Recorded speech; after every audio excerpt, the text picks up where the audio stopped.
नमस्कार। इस हफ्ते भारत में दो बहुत बड़ी खबरें थी और मजे की बात यह है कि दोनों एक दूसरे से बिल्कुल अलग लगती हैं। लेकिन क्या वाकई में ऐसा है या इनके बीच कोई गहरा कनेक्शन है?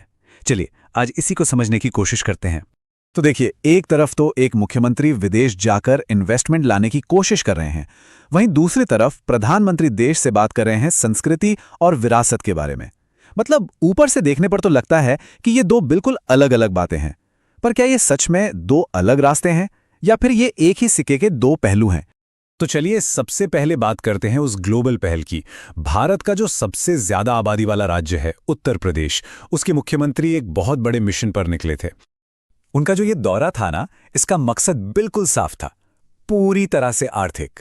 मतलब अपने राज्य के लिए, उत्तर प्रदेश के लिए विदेशी निवेश लाना, ताकि वहां विकास की रफ्तार और तेज हो सके और जाहिर है ज्यादा से ज्यादा नौकरियां पैदा हों। और देखिए, ये कोई आम डिप्लोमैटिक विजिट नहीं थी। मिशन बहुत ज्यादा फोकस था, मकसद बिल्कुल क्रिस्टल क्लियर था। आर्थिक सहयोग बढ़ाना है, इन्वेस्टमेंट पार्टनरशिप करनी है और खास तौर पर टेक्नोलॉजी और इंडस्ट्री के क्षेत्र में यूपी को आगे ले जाना है।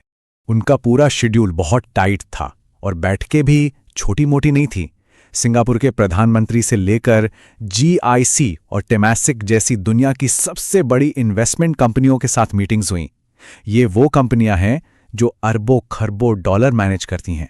तो ठीक है, ये तो हुई विदेश में इन्वेस्टमेंट लाने की बात। अब जरा देखते हैं कि ठीक उसी वक्त भारत में क्या हो रहा था, क्योंकि यहां एक बिल्कुल अलग तरह का संवाद चल रहा था और यहीं से ये दोनों कहानियां जुड़ना शुरू होती हैं। प्रधानमंत्री नरेंद्र मोदी का जो मंथली रेडियो प्रोग्राम है मन की बात, उन्होंने इसके जरिए देश को संबोधित किया। अब ये एक ऐसा प्रोग्राम है जहां वो किसी मीडिया के जरिए नहीं, बल्कि सीधे सीधे देश के लोगों से बात करते हैं। और इस बार की मन की बात में इकोनॉमी या इन्वेस्टमेंट की बात नहीं हुई, बल्कि फोकस था राष्ट्रीय पहचान से जुड़े तीन अहम मुद्दों पर। पहला, इतिहास और हमारे महान नेता। दूसरा, कैसे हम अपनी पुरानी धरोहर को नई टेक्नोलॉजी से बचा सकते हैं। और तीसरा, दुनिया भर में जो भारतीय अपनी कामयाबी का परचम लहरा रहे हैं, उनकी बात। अब जो सबसे मजेदार चीज है वो ये है कि कैसे इन बातों में अतीत, आज और आने वाला कल, इन तीनों को एक साथ पिरोया गया था। तो सबसे पहले बात हुई हमारे इतिहास की। भारत के पहले भारतीय गवर्नर जनरल सी राजगोपालाचारी जी को श्रद्धांजलि दी गई। यह सिर्फ एक नेता को याद करना नहीं था, बल्कि उनके उस विचार को याद करना था कि सत्ता सेवा का एक जरिया है, कोई हक नहीं। और यहीं से हम दूसरे पॉइंट पर आते हैं, टेक्नोलॉजी और परंपरा का संगम। सोचिए, आज की सबसे एडवांस टेक्नोलॉजी आर्टिफिशियल इंटेलिजेंस, उसका इस्तेमाल किसी नए बिजनेस के लिए नहीं, बल्कि हमारी हजारों साल पुरानी बेहद नाजुक पांडुलिपियों को बचाने के लिए किया जा रहा है।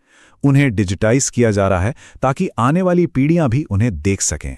तो यहां आप साफ साफ देख सकते हैं कि कैसे दो चीजें एक साथ हो रही हैं। एक तरफ देश अपनी राजनीतिक जड़ों को, अपने इतिहास को सम्मान दे रहा है, तो दूसरी तरफ वो अपनी सांस्कृतिक जड़ों को बचाने के लिए सबसे नई साइंस का इस्तेमाल कर रहा है। और फिर बात हुई भारत से बाहर बसे भारतीयों की।